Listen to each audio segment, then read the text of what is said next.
cooking?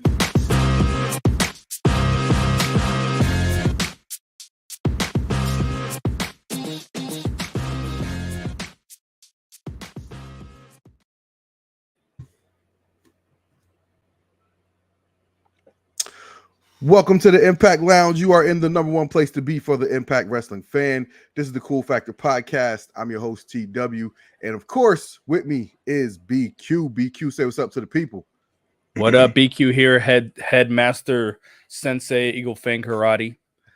You know. There you go.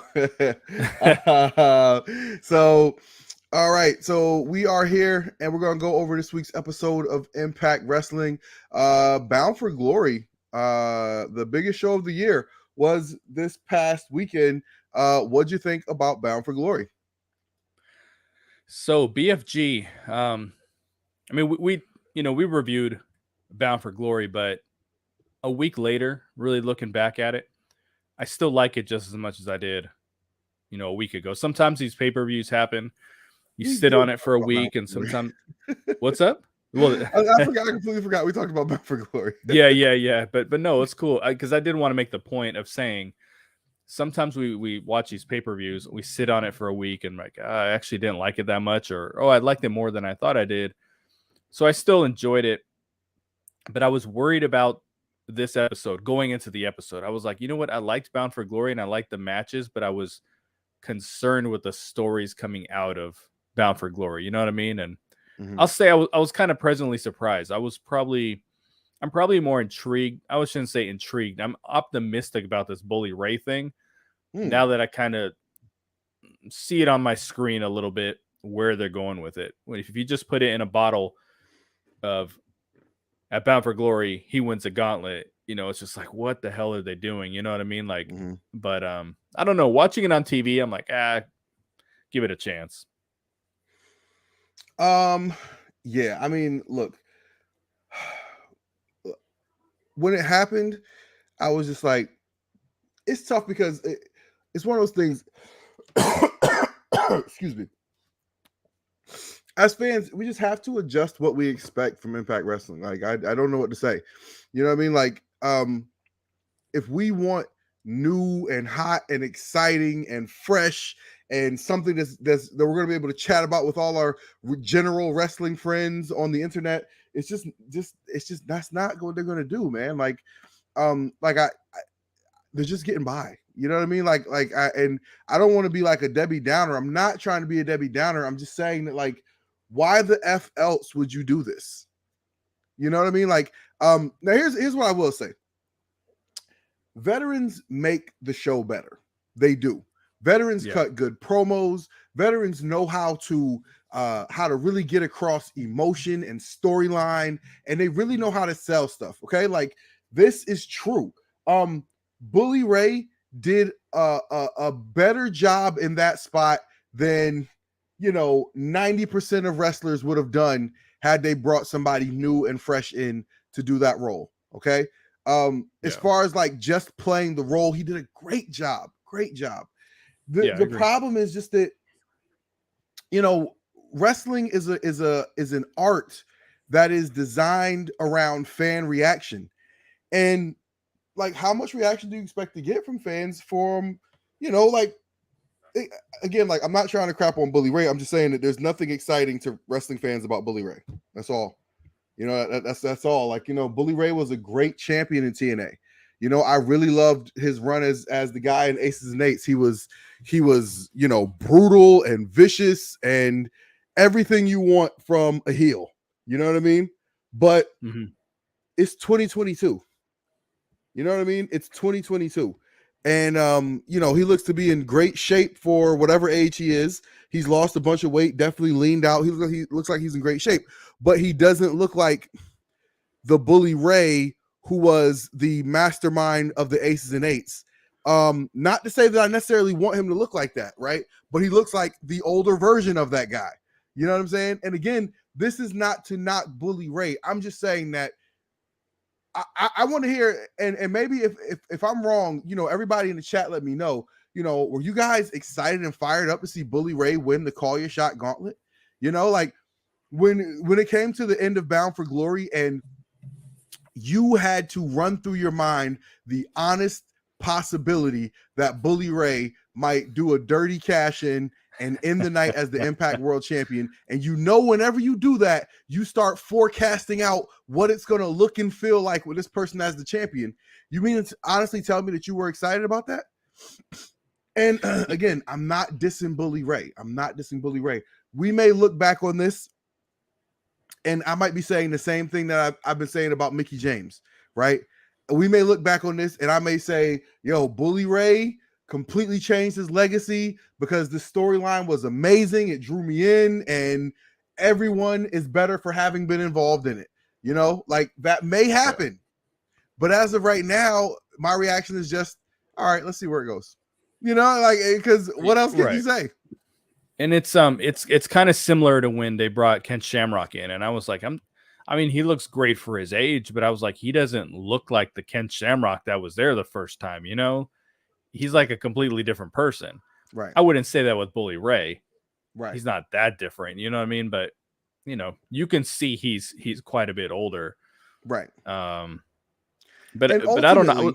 It just feels like something that Impact has to do because they're Impact and they don't have other options. Yeah, someone made it was a Facebook group or page or whatever I was on today. And this was an Impact fan talking, and I think he's a listener. But he was at Bound for Glory and everything, and he had said Impact keeps telling people, just give us a chance, give it a chance, but then they put Bully Ray in the main event. So that's not saying give it a chance and see what kind of young talent we got that you may not have heard of before. It's come check us out and see the same of us, see us doing the same thing you've known us to do for a long time that you haven't liked. Right. You know what I mean? Right. So so that's the thing. Just to if we're gonna really like dive into that aspect of it, right? Like and we may not even get to like a play-by-play review because this is there's a few interesting topics that have some meat on the bone, and maybe we'll just see how we feel about these things. So let's just see how the discussion goes.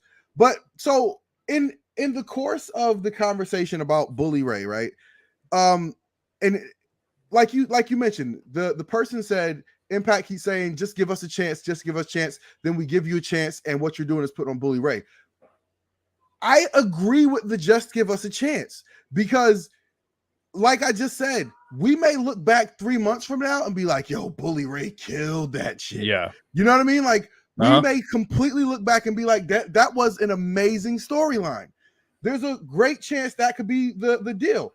But the problem is that it doesn't excite you, right? Like, it doesn't excite you. Right. If you give it a chance, it's like music, right? It's like music. Memphis Bleak might be the dopest rapper, but if you never see him other than anything as Jay-Z's little sidekick, you're never gonna invest in listening to him. You know what I'm saying? Somebody could make a great song, but if you can't get past the first 20 seconds, if the first 10 to 20 seconds are terrible to you, you're never gonna get to the great part of that song. You know what I'm saying? So it's the same thing. Like, yes, Impact may end up telling a phenomenal story with Bully Ray and Josh Alexander, but if you can't draw people in to watch that story, then they're never going to know. It's that whole if a tree falls in the forest thing. You know what I mean? Which, if I wanted to keep talking about this, I would go into marketing as how that's the issue here, but we're not going to do that. Yeah. So I see people kind of reacting to some of this. You want to take some of the questions out of the chat here? Or you want to jump to the review? We can jump to the review. All right, let's jump to the review. All right, let's do this. All right. So the fallout for Bound for Glory got rolling on Impact. Josh Alexander kicked off the show, and he talked about what a hard match he had at Bound for Glory, and then they did the thing where he gets interrupted by all the new challengers. So let's see. I think first it was Steve Mack. Oh no, Bully Ray came out, and Bully Ray let him know that he wanted to change his reputation. He's like, I could have betrayed you if I wanted to, but I'm choosing to do this the right way, right? So cool. Then Steve Maclin comes out, and Steve Maclin wants to re-emphasize why you should not trust Bully Ray because he's politics. Then Moose comes out, and he says, I've been such a scumbag because I learned from Bully. Bully, you're the original scumbag. Then Bobby Fish comes out, and he challenges Josh Alexander to an Impact World title match that night. And by the way, during this segment, you could hear a pin drop in that arena. It was like, I was like, my God. Like, could the people be any less excited for what's going on here? And it's, you know, that's its own problem, but it just, you know, it didn't sound good. Like, if you're gonna kill the show by using the post-production and killing the sound from the arena, then that's the time to actually do it. Use some fake sound and make it sound like people are actually reacting to what's going on. You know what I mean? I was thinking the same thing watching this. So yeah, like I just, you know, whatever. But so from a storyline standpoint, they set up the list of challengers. Everybody runs out and they're like, hey, we want our shot. Boom. That was the takeaway. Maclin, Bully Ray wants his shot. Maclin wants his shot. Moose wants his shot. And Bobby Fish is getting his shot tonight. Okay, cool. All right. This was what else we got here? So just my thoughts on it. This was like the most WWE segment they've done in a long time. It's clear they got some guys backstage, creative wise, that come from WWE, because this was WWE. Kick it off with a 25-minute promo, or talking segment, and you know, I will say they've done this 2 weeks in a row, by the way, where they've cut out the We Own the Night intro, which it's not. This isn't my anti We Own the Night rant for the show. It's, I keep saying do one or the other. Either show us highlights or play the song. Don't do both, because then it's, you know, like you said with music, and I learned that with music too. Like, you have to grab people right away. You can't, hey, 5 minutes after you watch all this fluff, now the show's going to start. So they've done a good job with that the last couple of weeks. And then I want to talk about visually. They changed they had multiple different camera angles, but the main one was that the hard camera was not on the entrance. If it was on the entrance for this segment, it would have been 50 times worse because the crowd was so dead for it. Now, my assumption is that this was recorded at the end of the night, right before the match with Bobby Fish. I don't think this was the first part of the show. I think people were tired by this point. That makes sense. That makes actually a lot of sense. Yeah, that's I'm fairly confident in saying that. But I agree with you. I thought that the exact same thing. In post-production, when you're watching this back, that's where a real professional has to step in and be like, yo, I mean, we both said at the same time, you could hear a pin drop. It was so quiet in there. And they weren't like that for the show, but for this segment, they were.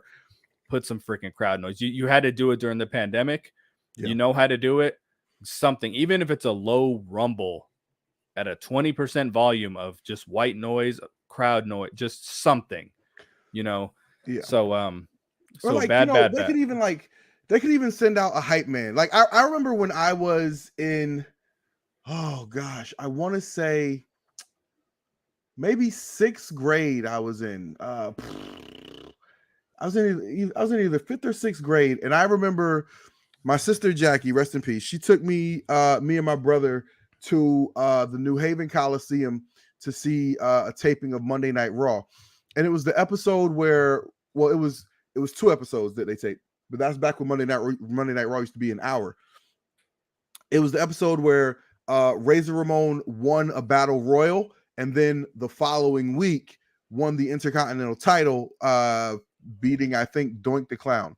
And I remember when they were getting ready to start that show, you know, the PA announcer's like, all right, we're going live, and 3, 2, 1. And then, you know, they start to hit the sirens. Remember the old Monday Night Raw? Yes, dude. And everybody just knows to go wild. And so my thing is, like, if you know you're taping a major angle and you know it's taped, it's not live, send out somebody, right? Send out somebody to be like, all right, we're about to do a big angle and I really need your energy. Like, people know they're at a TV taping. Okay. Like, again, for the 50,000th time, I work in television. I used to work at this TV show. It was like a daytime talk TV show. And, part of my job was to prep the audience for the show. Right. So it's like, all right, when this guy comes out and says, that baby's not mine, what are you going to say? Boo, right? You got to prep the audience for how to react. You can't just leave it to chance. So I'm like, again, like, I don't work there, but I'm just saying, if you recognize these things are problems with the show, and I think that what it probably is I think that, and Scott D'Amore kind of hints at this type of thing. He says that, like, when you're working Impact, everybody's wearing so many hats, and I think that they don't have anybody who is a dedicated enough producer that's only working as a producer who's going to hold people to the fire on the details like that.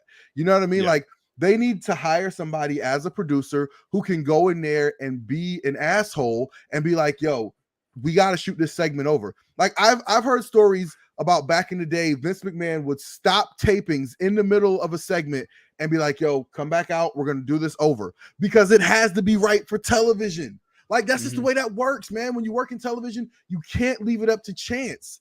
If you know you're about to tape a big angle, again, people go to wrestling shows because they want to be a part of a TV show. So let them know you got to do your part. Like, hey, we're about to do something big right now. We really need you guys' energy. We are going to set up the main event of the night. I'm not going to tell you what's going to happen, but it's going to involve Josh Alexander. You know what I mean? And maybe Macklin, boo, right? And maybe Moose, boo. You know what I mean? Like, prep the crowd for what they're about to see, so that they're not like, oh God, fuck, are we still here? You know what I mean? Right. Like, because that's how you feel at the end of the night. I've been to a couple of Impact shows, and when you're taping 2-hour episodes, that's a lot, man. That's a lot to ask of your audience to sit through all of that shit.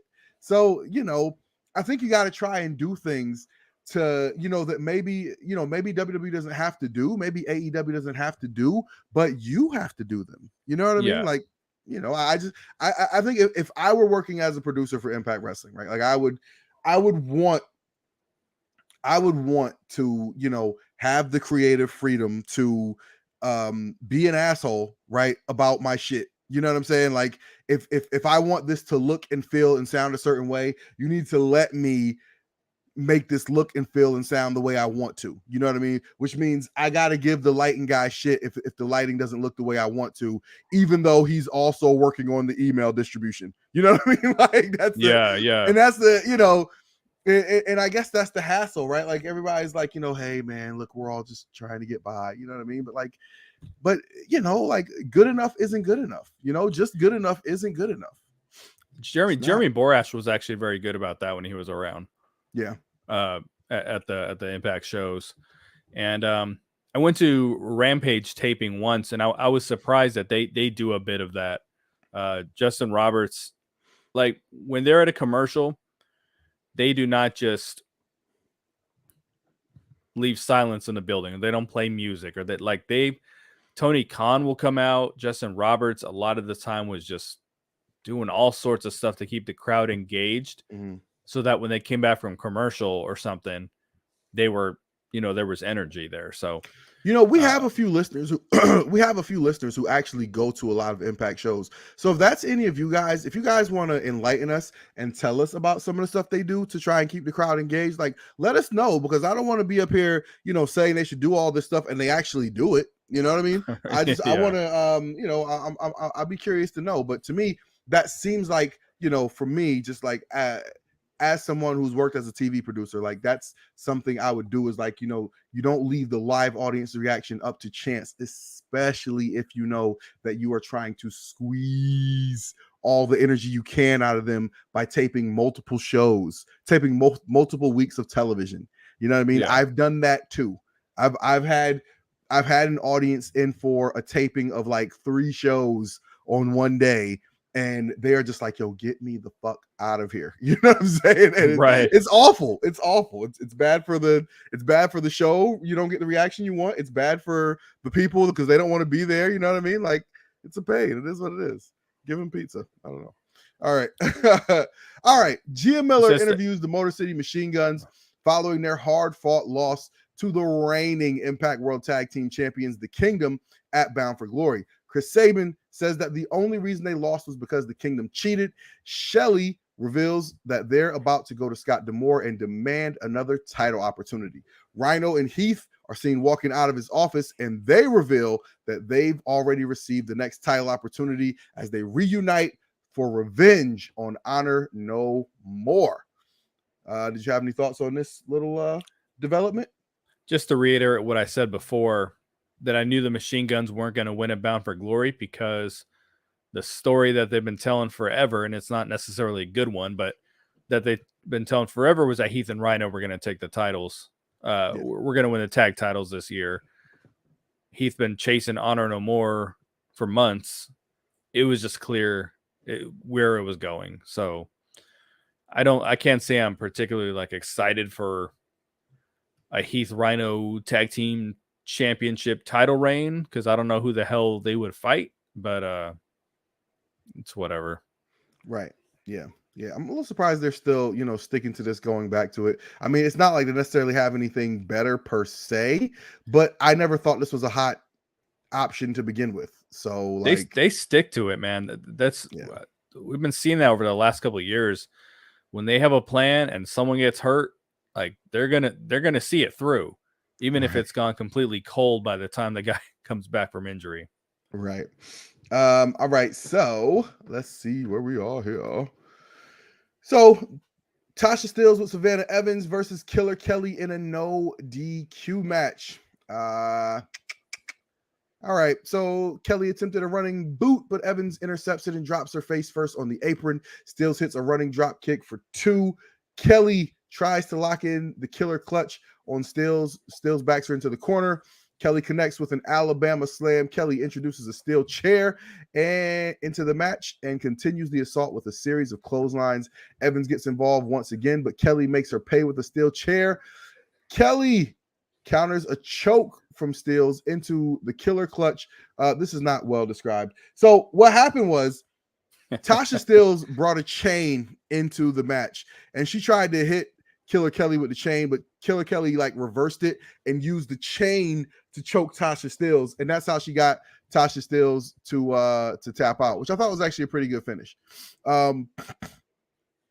In general, like I think the Impact does a bad job of keeping people strong after they lose a championship. It's like, okay, you had a championship, now we're moving on. You know what I mean? And it's just like, to me, it would make more sense to keep the person strong after their title reign, because now this person is established as a big deal, as a star, as a championship contender. And if you have a lot of those people on your roster, then they matter more, right? Like that's just the way I think about it. But Impact doesn't do things that way. We talk about that with Rich Swann quite a bit. Right. Okay. So, but this was a cool match. I was disappointed with the stipulation. But at least like storyline wise, it made sense. It wasn't like, hey, we're just going to do a street fight to do a street fight. So at least storyline, it made sense because they had the match where Killer Kelly got disqualified. So at least when they say it's a no disqualification match, they keep the weapons. I know it doesn't make sense what I'm saying, but I can't think of the right term, but at like a dull roar. I know it's you understand what I'm trying to say. Yeah, I know what you mean. It's not like just they're rolling out the shopping cart with the the tinfoil garbage can lid and all of that stuff. Yeah, like with a street fight, they just start bringing out weapons immediately. They just throw them in the ring. Where this is a little more of a wrestling match. Jim Cornette was saying the other day about no disqualification matches, and when someone jumps in a ring like Savannah Evans does, and he's just basically saying he's tired of that, and the people respond, well, and the announcers did the same thing. Well, it's no disqualification, anything goes. He's like, if that's the case, then why doesn't the heel and their lackey or their stable just jump in the ring from the very beginning of the match? Right. Like there still has to be some kind of structure. The referee still has to keep some kind of order. even though he's not going to disqualify someone for using a weapon, it doesn't mean that outside interference just can get, then just put them in a match, make it a handicap match. Right. You know, so outside interference, you know, they should find a way to ban these people from ringside or whatever they got to do, because I kind of agree with that. Even though it's a no disqualification kind of stipulation, like there has to be some kind of structure to it at the same time. Otherwise, why is there a ref out there? So totally agree. You got to have rules. All right. All right. So let's see. Johnny Swinger was confronted by Dirty Dango when a wild brawl erupted between Sammy Callihan and one of the yellow hooded followers of Violent by Design. So you mentioned earlier about Sammy Callihan going into a feud with Eric Young. It remains to be seen, you know, how that goes. Listen, I say I can't sing Sammy Callahan's praises enough. This dude can do anything. And, you know, I really think he's one of the people Impact should just build around and should give a lot of creative freedom to do the things that he wants to do, because he's really good. You know what I mean? Like, it is what it is. He's really good.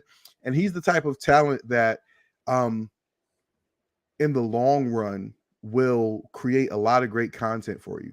Like, if I were producing Impact Wrestling, right, like I'd sit down with Sammy Callihan and I'd find out, you know, like what type of things he wants to do. I'm sure he has ideas for shows and segments and all types of stuff. Like, when's the last time Impact has produced a documentary? You know what I mean? Or any type of, like, you know, extra content that would go on, you know, like these streaming services or anything like that. Like, they haven't done anything like that really since the Bischoff Hervey era.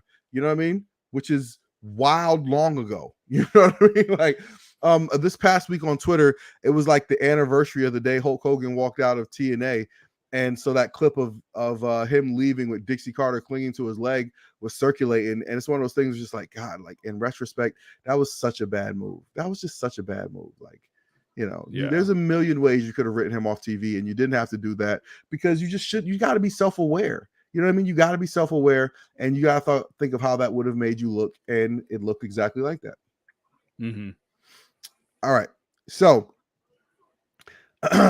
Impact Executive Vice President Scott D'Amore warns Josh Alexander that Bully Ray will only do what's in his best interest. He gave him like this whole speech, this whole spiel, just like telling him that Bully Ray is only out for Bully Ray. I mean, like, look, it's clear to me where this thing is going. Bully Ray is going to work you know what's actually funny is, like, in some ways, this is kind of the exact same thing of when Bully Ray was with the Aces and Eights. Like, oh, actually, you didn't watch Impact during that time, so let me just tell you basically how that went. So, like, you know, the Aces and Eights, you know, they were like running roughshod over Impact and all of that. And everybody was trying to figure out who was in the group. And when it came down to it, you know, Bully Ray was going out of his way to convince everybody that he was Team Impacted on everybody's side. And then when the opportunity came up, he revealed that he was, you know, not only in Aces and Eights, but the leader of Aces and Eights. And it was actually a really good story. You know what I mean? It was a really good story. And I promise you that is exactly what's going on here. Like, he is going to go so hard to convince everybody that he is Team Impact, that he is here to do it the right way. And when the opportunity is right, he's gonna screw over Josh Alexander. But I hope to God that does not mean that he's going to get a run with the title, because, dude, I really think he's going to win. Oh. I mean, you just had Frankie Kazarian beat Speedball Mike Bailey for the title, man, where it would have really it should have meant something for whoever beat Mike Bailey. Right. And it shouldn't mean something. Mike Bailey didn't have that epic of a run where it's like, you know, it wasn't like Roman Reigns' title run, but he was having a lot of good matches. He was really beating people in matches. And right, like, he deserved to lose. I still haven't actually watched that match, the Kazarian Mike Bailey match from Bound for Glory, but he deserved an honorable loss. I agree with that. This is my problem with the main event scene, not in general, but for this particular run that Josh Alexander has and post Bound for Glory. So you've got guys you can line up against him. Obviously, Bully Ray Frankie Kazarian, Steve Macklin, Bobby Fish. But instead of letting anything breathe, all these motherfuckers showed up tonight. And, okay, it's a spoiler, but everybody knows at this point that Kazarian's challenging at whatever Impact Plus show. So why are we led to believe he has a chance of winning if Bully Ray is in an angle with Josh? It's just a waste of our time. You know what I mean? Like, just have the X Division champion main event these Impact Plus shows instead of forcing the world title in it. And then, when he's done with a Bully Ray angle, then move on to the next person. But they're they got Bobby Fish in here. They got his match. Kazarian's up in there. Bully Ray's in there. I mean, they're just throwing it all in like it's just a big mess. And whoever wrestles Josh is not going to beat him because we know he's going to have something going on with Bully. So that, if that makes sense, what I'm saying, like, they're not letting this breathe. Like, his only focus should be Bully Ray, nobody else. Like, all these dudes who came out, and we didn't need all that. I would love for Scott D'Amore to sit down for one of those Ariel Helwani interviews, because Ariel asked good questions. You know what I mean? Although I doubt Ariel would be able to ask those type of questions to Scott D'Amore because he probably doesn't consume enough Impact Wrestling to actually ask those type of questions. I wish Scott D'Amore would sit down for an interview with the Impact Lounge. Okay, that's what I list with Scott D'Amore sit down so we could ask him, the hard questions. You know what I mean? Like, not like in a gotcha kind of way, but just in a fans want to know kind of way. Like, hey, these are the things that fans are concerned about, and we would like to. Yes, matter of fact, I am going to. This is not my channel. This is BQ's channel, but I am going to publicly extend the invitation to Scott D'Amore to come on the Cool Factor podcast, and for an interview. Like, I think it's fair to say we have a pretty good pulse. A pretty good feel for the pulse of the Impact Wrestling fan, and we're gonna ask questions that people want to know. So, Scott, if this comes across your desk, or this comes across your email, or this comes across your phone or your Twitter feed, we would like to have you on for an interview. My Twitter handle should be in here somewhere. Reach out to me. Reach out to BQ. Okay. And let's make it happen. Have your people call my people, okay? All right. Hey, this question. Oops, I popped the wrong one up. I just want to answer it. So, do you think they will be? Do you guys think there'll be more members of Violent by Design? I don't. I think whatever they're doing right now with Eric Young, which is interesting enough to me. I'm really curious to see how it plays out. But I don't think they're going to add new members because I think they have to prepare for the worst with Joe Doring. I obviously we want him to be in great health, but I just don't think if something happened, even if he was just to never wrestle again, you know what I'm saying? I just don't think it would be smart for that group and the brand and everything to just continue to add on to the group. Like, hey, we're replacing Joe. Like, I just I don't think you can do that. Yeah. So I just think they're going to turn whatever he's doing right now into something else. But I don't think like Violent by Design, so to speak, it might live on in name, but I don't think they would add anyone to it from there. Yeah. I mean, if what we're seeing now with the people with the yellow hoods is like the direction that they're going, if they do it like that, you don't necessarily have to be introducing new members. I mean, you could, right? You could through doing the random minions with yellow hoodies angle, you could have the different people doing goons is the word I was looking for. You could have the different goons of Eric Young just coming in and doing whatever to help him win matches and stuff like that. And then if you had somebody who you wanted to introduce, you always could. maybe throw Shogun under one of those hoods. You know what I mean? And maybe that could be his way onto Impact Television. Who knows? All right, let's see. Did you want to throw anything else in there? No. All right. So we had Black Taurus and Trey Miguel versus Trey Miguel versus Laredo Kid versus Alex Zane versus Yuya Umura versus Kenny King. 6 of the X Division's best jockey for position in what promises to be a chaotic free-for-all. Taurus spears Zane on the floor. Miguel and Uemura. Okay. Send Kid over the top rope as he crashes with King on the outside. King leaps off the top and hits Zane with a blockbuster, resulting in a domino effect of reverse neck breakers. King hits a big spine buster on Miguel, but Kid breaks the pin. Uemura soars with a top rope crossbody to King. Taurus hits a pop-up Samoan drop on Uemura. The action is fast and furious as Miguel twists Zane inside out for the 3 count.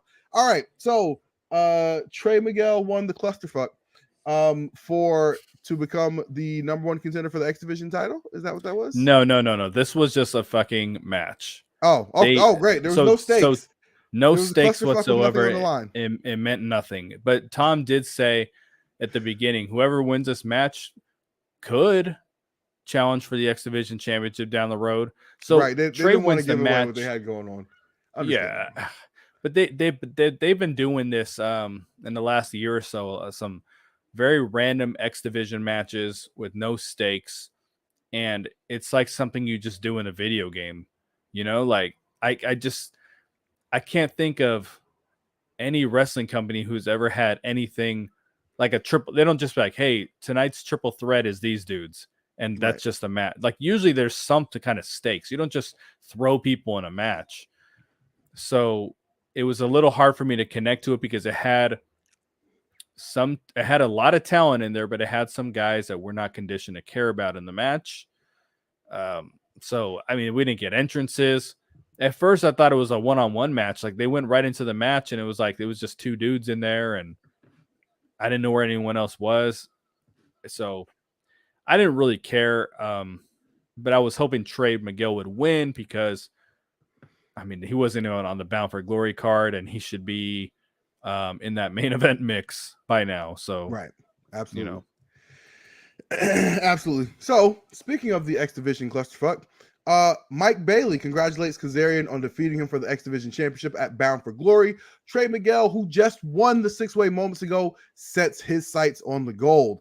And it was funny because in this interaction, you got Mike Bailey backstage talking to Kazarian, and Mike Bailey's basically like, "Hey, Kazarian, you were the better man. See you when I see you." And then Trey Miguel comes up and is like, "Hey guys, I don't know if you guys just saw, but I just won a 6-way, so I think I want a shot at the title." And then Kazarian's like, "You guys work that out."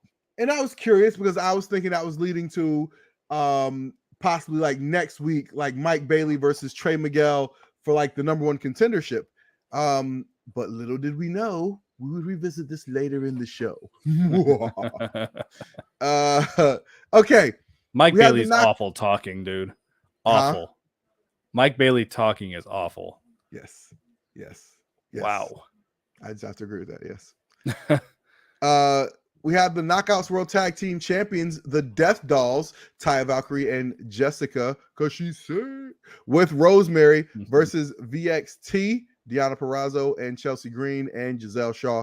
Giselle Shaw evens the odds for VXT as they battle the new Knockouts World Tag Team Champions, the Death Dolls. Valkyrie hits a double running knees on Green in the corner. Rosemary continues the assault by biting Purrazzo on the ropes. Purrazzo rakes the eyes of Valkyrie, then follows up with a backstabber to gain control. Both Green and Valkyrie are down following a double clothesline. Green makes the tag to Shaw, and Valkyrie does the same to Rosemary. The pace quickens as Rosemary hits Shaw with a signature suplex out of the corner. Shaw connects with a backbreaker, a backbreaker flatliner combo, but it's not enough. Rosemary hits the spear on Shaw as VXT come in to break up the pin. Jessica, because she said, connects with a running crossbody to the green out of nowhere. Shaw blindsides Rosemary with a knee strike to score the victory. VXT and Giselle Shaw defeat the Death Dolls. Did you have any thoughts on this here match? Just that I really like the match. I enjoyed watching it. I love the Death Dolls entrance, and that's another thing I've been talking about for a while. Is where's the cool entrances? Everyone just seemed to have the same entrance, same camera angles. We were getting the Decay music like 9 times a show because they were split up, and so now they kind of got their own identity. The Death Dolls thing. It's a cool name. They got merch. I think it works. I think it's going to be a popular thing for a while. So at first I was like, well, I don't want them to have the titles because I kind of consider them a comedy group, but I think they're going to be pretty popular. So I'm okay with them having the belts, but I like the entrance quite a bit, and it was just cool. I enjoyed this. I was glad to see. I thought Vexed was going to get the win one way or another, because as we were discussing earlier, they don't always keep the champions hot after they lose the belts. And I was kind of thinking, no, they need to keep, they need to get reheated up again. And granted, Giselle Shaw got the win, but it worked, and she pinned the non-champion of the group with Rosemary. So. Right. And as I said last time, they actually protected somebody. It's right while semi-elevating someone too. So, right. Crazy how that can be done. All right. So Tommy Dreamer tells Bully Ray to not make him look like a fool for bringing him back to Impact Wrestling. The longtime friends decide they're going to team up in action once again. Oh, can't wait to see that. Honor No More vows to carry on their message in the absence of Eddie Edwards, who hasn't been seen since losing to Josh Alexander at Bound for Glory. The Kingdom declare victory in their Impact World Tag Team title defense against Heath and Rhino next week. Matt Cardona versus Bhupinder Gujjar. The less said about this, the better. But during the match, Brian Myers distracted Bhupinder, and that allowed Cardona to capitalize and get the radio silence for the win. Also reuniting the, what do they call themselves? The major players. Major players, yes. The major players. By the way, I would say Chelsea Green actually really adds to that act. I don't think she's in the act now. In public space, because I don't like to say unflattering things about women in public spaces. Just I try to avoid that. But she really adds to the act. She adds something good to the act that is just different from her as part of Vexed. You know what I mean? Yeah. She adds to Vexed as well. She definitely adds. Like, Vexed is a great combo. You know what I mean? I think all great tag teams have your person who's like a compelling personality, right? Either like the super baby face that you love, or the super jerk you love to hate, right? And you just want to beat up. And they have that person who's a really good worker. So Vexed they got the recipe for a great tag team. So I think she definitely but it's just as part of the major players, like, she just brings something to the table. Okay. She brings 2 things to the table. Okay. She brings no. God. And Big Cass got a handful of those things. No. I don't think she's part of this version of it though. Yeah. Because Vexed wasn't a thing when they first. There could be a crossover at some point. There could be a crossover at some point. There could, and I don't see why not. It could be like the Jersey Jerks super faction. Yeah. AEW does a couple crossovers. Granted, they're on like Dark and everything. Like, the Workhorseman, the dude from the Workhorseman's also in the Wingman. Like, they got a couple. It's you can make it work. Who are the Workhorsemen? Oh, it's JD Drake and some jabron. No clue. Yeah. All right. Oh, we got a spam comment. Well, a Just gonna spam go ahead comment. Yeah. Oh, sweet. Sexfind.pro. Does Best that adult mean like dating we're getting site. a lot of traction when we're getting the sex bots in here? The So block everybody this in the chat, user. please do not click on the sex bot because then you'll encourage the sex bot to keep coming in here. But I feel like you got to be like a certain level of popping to get the sex bots in here, right? In order for the sex bots to notice you. Especially if you're live stream. Is this like a category where it's like because we're podcasting about a certain topic, they just assume there's a lot of people here who would patronize a sex bot? It picked up on you talking about Chelsea Green's girls, so it probably why it jumped in there. Yes. Yo, that actually right there just reminded me of Billy Kay and Peyton Royce. They were underrated funny, but like, not exactly pro wrestlers, but they were very underrated funny. Yes. Okay. All right, where are we at here? All right, major players reunite, celebrate Cardona's victory. Jordan Grace conquered the undefeated Masha Slamovich to retain the Knockouts World title at Bound for Glory. Duh. Okay. Then Mean Gia Miller interviews Mickie James, who was given that blouse all it could handle. Praise Jesus for double-sided tape. Woo! Yo, Mickie James. Let me just take a few minutes to talk about Mickie James. If you got some steamy saxophone music, you can play it in the background right now. Mickie James. I am convinced Mickie James has found the fountain of youth.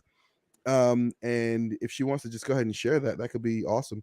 But I just don't know that Mickie James gets enough credit for how hot she's been for so long.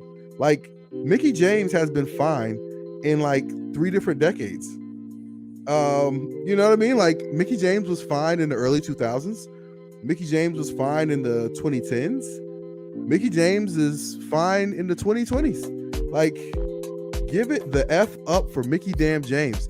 And not only is she fine, but if you listen to Mickie James talk, man, like, she be talking that stuff, man. Like, she ain't no little shy girl. Like, I bet you that Mickie James is quite the date. Okay, I'll just say that she is a grown ass woman, as her podcast. Shout out to the Grown Ass Woman podcast. She is Mickie James. Just this was a moment in Mickie James history. And, all right.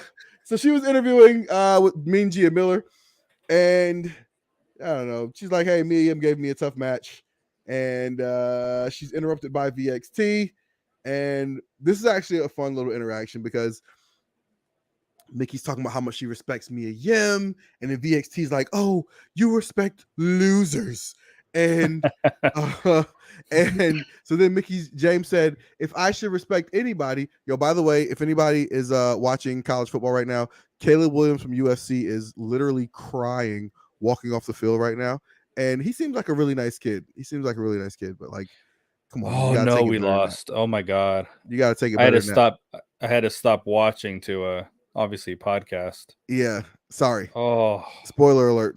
Is this gonna be a rough time in the BQ household? I gotta check on my lady. I know Mrs. BQ is or the future Mrs. BQ is is she a Trojan? Did she actually go to USC, or is she just a fan?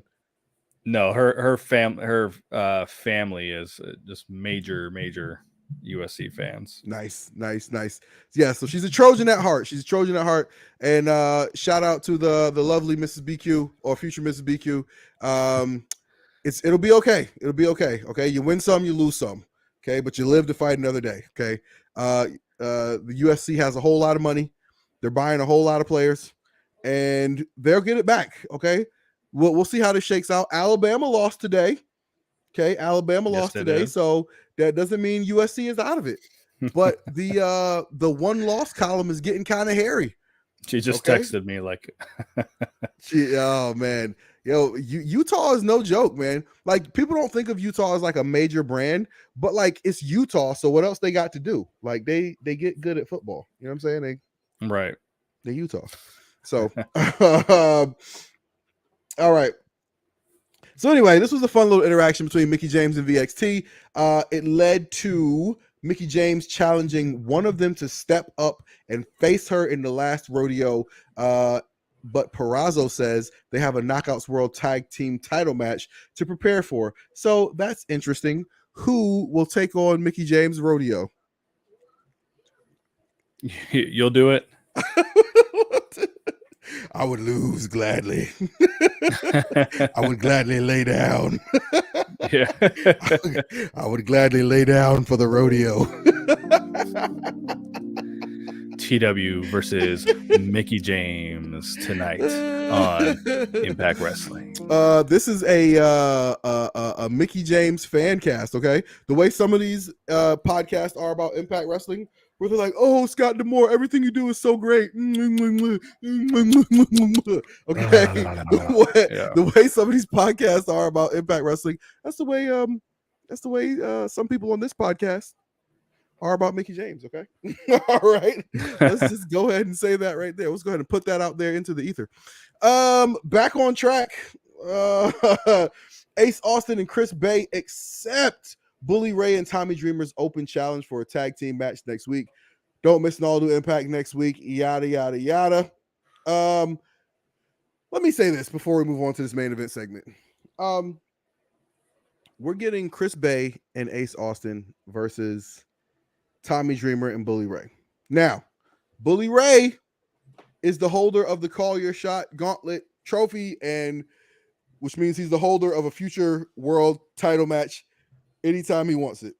Do you think it's likely that he and Tommy Dreamer are going to lose next week to Ace Austin and Chris Bay? No, I think they're going to beat him. Why? Just why? I don't know. They shouldn't. They 100% shouldn't. I thought the segment with him was pretty funny, but by the way. Huh? I thought the segment with him was pretty funny. When you say how much weight have you lost, how much weight have you gained? I don't know why he needs a Bully Ray's dressing room, why he needs a cool blue light or red light or whatever the fuck. I don't know what. They just continue with these pink lights and green lights and shit in the background. I don't understand what it adds to the show at all. But they're gonna beat him. I'm Tommy Dreamer doesn't lose. I don't know how to explain that any differently to people. So it's just like I know this is a whole separate subject, but like it's tough to be a fan of Impact Wrestling without complaining about the direction of the product. And by the way, that's not unique, okay, Impact Wrestling fans, because fans of WWE complain about the direction of the product all the time, okay? Like they're like, "Oh, you should be using this person like this, you know, push Bray Wyatt, oh, this shit," you know what I mean? Like fans of AEW are in a cult and they don't think AEW does anything wrong, and they think if you don't know what's happening with AEW, you need to just Google it. But But other people who are not in the cult and watch AEW, they question the direction of the product all the time too. So this is not a thing that is unique to Impact Wrestling to, you know, question the direction of the product. So this is not like everybody's like, "Oh, you guys are so negative." No, we're grown-ups. We're grown-ups. So we watch stuff and we question the plot holes. I was watching something the other day that had a plot hole that was just really, really, I couldn't remember I think it was Westworld. There was some plot hole that just was like, I was like, that doesn't make sense. That doesn't make sense. So anyway, let's take a couple questions here real quick. So Matthew Roller saying, what do you guys think of Impact losing so much talent?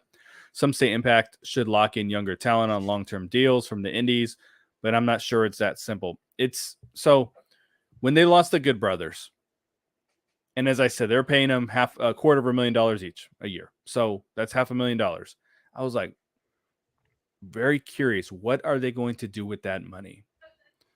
And so far it looks like they're paying Bully Ray, and I don't know how long Fish is around, Bobby Fish, but I would imagine he got a portion of that as well.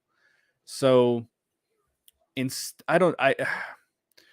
all we can do is speculate on their thinking when they're paying people, but I just don't think it is a good formula to pay incoming people so much at the top. I would rather them give pay raises to people that they decide, you know, like they locked Chris Bay down. We don't know that they gave him a pay raise. They might Right. still be like, hey, here's $400 a month for 3 more years. Like they may have done that, and he said, okay, whatever. I would rather them like really pay people or guarantee more money, Can you because imagine trying to there's live no. off $400 a month? Like Well, I that's mean, fucking obviously bullshit. that's. I mean, that's obviously for 2 days of work, so it's not you know, Right. but It's like here's $400 a month. You could still you only work for 2 days, so you could still have a life and in theory have a job. right, exactly. But the problem is they're not. No one's gonna work for that. We've been saying this a lot, so I know that I'm repeating myself, but hot wrestlers on the indies are not going to come in and work for that when Right. they actually make double that doing one match on Dark Right. for 3 to 5 times the audience. So that's where a problem lies. So I just don't think they should be in that, hey, let's see if we can lock down some big name guys. Like I really just think they have to provide an alternative for wrestlers to make some decent money. So Speaking instead of hot of wrestlers on the indies, have you uh seen anything from Lila Gray lately? It is worth your time. oh my god, dude, I'm on her page every damn day. I, I always say hottest chick in pro wrestling. Oh my gosh, she is something else, boy. She Yeah. is something else. Hold on, you see. Yeah, so he's just talking about Chris Bay signing Yeah, here. So I thought I was really happy to see that Chris Bay got a new contract. You know, I hope that the new contract equals more usage and like a more amplified platform for him. You know, he's someone that appears to have all the tools you need, to be a feature player. And he has the cool factor, right? Like Chris Bay literally has that, man. You know what I mean? Like he like he's not somebody where people are going to question his authenticity about his coolness. And Impact doesn't have a lot of people like that. A lot of right, wrestling organizations don't have that. You know what I mean? Like and it's tough to find people who have the whole package, the whole deal, right? Like WWE has Roman Reigns, and like Roman Reigns has the cool factor in a way that a lot of people don't. Like I say about like when I'm looking at Roman Reigns all the time, I'm like, man, like, I'm like, Seth Rollins could totally be doing this exact same run. But the truth is, Seth Rollins doesn't have that cool factor that Roman Reigns has. Like, Roman Reigns and the Usos, like, them dudes are like authentically just cool. You know what I'm saying? They're like, in a way that, somebody like Seth Rollins is not. Seth Rollins, out of everybody I just mentioned, Seth Rollins might be the best wrestler in the world. Like he's so good. He's a great character. He's a great in-ring performer. Like his presentation, every aspect of it, he's so damn good.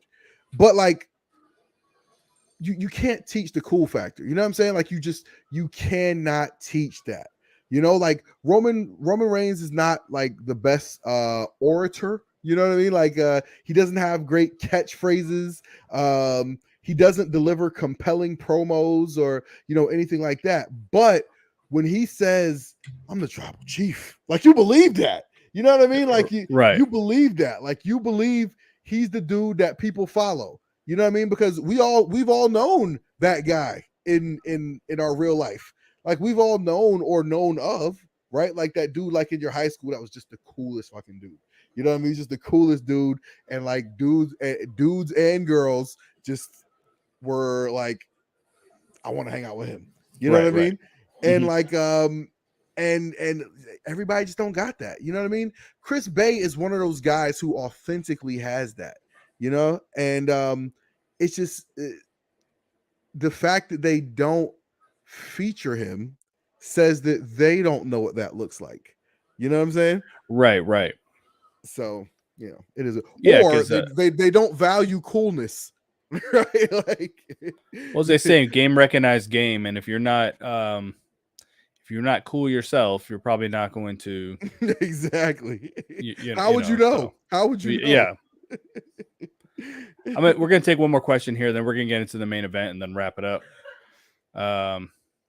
Jacoby's saying, "Hey, TWBQ question. I want to hear you guys' ideas. Do you think Impact needs to hire a music composer back and post wrestler music back on YouTube?" So I would imagine this is a pretty expensive thing to do, but I mean, there's some great themes in the history of TNA and everything when they had someone composing songs, you know. I mean, you think of like the Beer Money song and the Wolves, and I mean, there was just some really, really good songs out there. Now it's like, hey, here's a library, pick something. And APM. Say what? APM Music. APM Music is the website. It's a music library that people in production use for random music. Like, yeah. Like, and you know, like, it's just it's one of those things where, like, if you're a music artist, right, like, you got to find some way to get paid, right? Like, the percentage of people who consider making music as some portion of their living that you've actually heard of is minuscule. Minuscule. You know what I mean? And like, these people got to find different ways to make a living, and there's so many ways. You know what I mean? Like, you know, all of these TV productions, like, they all need music, right? So it makes sense, like, you know, if you're a good rapper, you know, and then, you know, every now and then you'll hit. There's a rapper named P McGee. She made this song called I Want It All, and they used it for Tessa Blanchard, and that shit took off. It was so good. It was so good. And like, if you're lucky, right, you'll hit like that. But like, but the point is, like, yes, these music libraries, they exist so that they, so that TV productions can have professional sounding music to use for their productions, and they don't have to pay fucking DJ Khaled $10,000 to, you know, run 10 seconds of his song, and yeah. And the people get to make a little money. And so, like, so yes, hiring a Jim Johnson would be ridiculously expensive. You know what I mean? And you have to, again, know like the ins and outs of music contracts and licensing. And like, I was looking at a new track for my podcast, and I was just looking through like the licenses and like, yo, dog, like, that shit is like, it's very detailed. Like, you know, when you go to like download like music to be like the, like, just using as like your intro and outro for like your podcast, like, there's rules to it. Like, you can use this song for this amount of plays on a digital platform. If you were like making a song out of it, you can perform it a certain amount of times, and once that's used up, then the producer can like recharge you for the use of that music. So it's complicated. It's complicated. Like, there's complicated contracts and all that stuff involved. And if you're a production like Impact Wrestling, like, you need to do things that are as minimally complicated as possible. So you don't want to, you know, add extra production and add extra things that you know, people don't want to have to deal with. You know what I'm saying? Yeah, it's just BQ actually has some technical issues, guys. So let me just see what's going on here.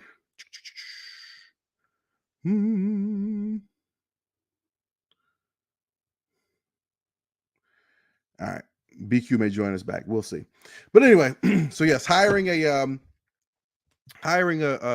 producer or a music composer like full time, that's very expensive, because music rights fees, masters as they're called, they're like I'm sorry, music rights fees are not masters, but the rights to license the music, they're like, you know, it's a big deal. You know what I mean? It's a big deal. So so, you know, people want to get paid. You know, composing music is hard and complicated, and it's a lot. You know what I mean? It's a lot. So let me go ahead and get back to the review here. Let's see here. So guys, it looks like hold on, let me see if we're still in the chat. Can you guys still drop a few comments if you guys can still hear me and see me? Because BQ actually started the stream, and I need to see if the stream is still active. Can you guys just drop some comments in the chat if you guys are still with me here? It looks like we're still streaming live. Let's see. Can you guys still hear me? Can you guys? Okay, boom, boom. There we go. Thanks, Jeff. All right, cool. All right, so I'm gonna go ahead and keep reviewing the show here a little bit. So we had our world title main event: Josh Alexander versus Bobby Fish. Less than 1 week removed from Bound for Glory, Josh Alexander put his Impact World title on the line against Bobby Fish.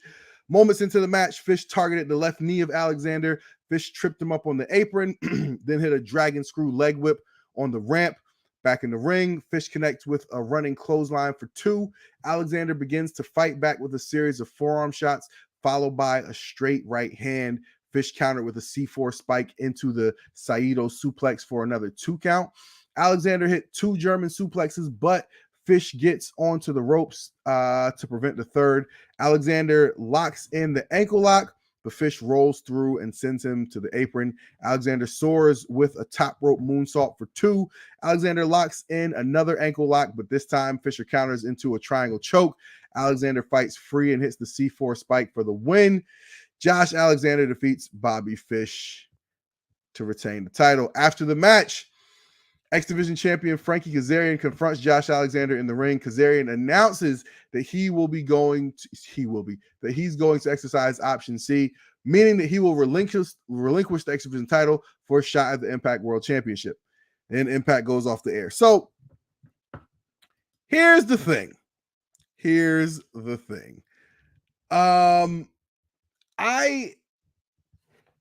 match was cool, but to have Kazarian come out and then say I'm cashing in option C, like, I feel like they got to put some rules on option C. There's got to be some rules on option C, like, because they just use it so randomly.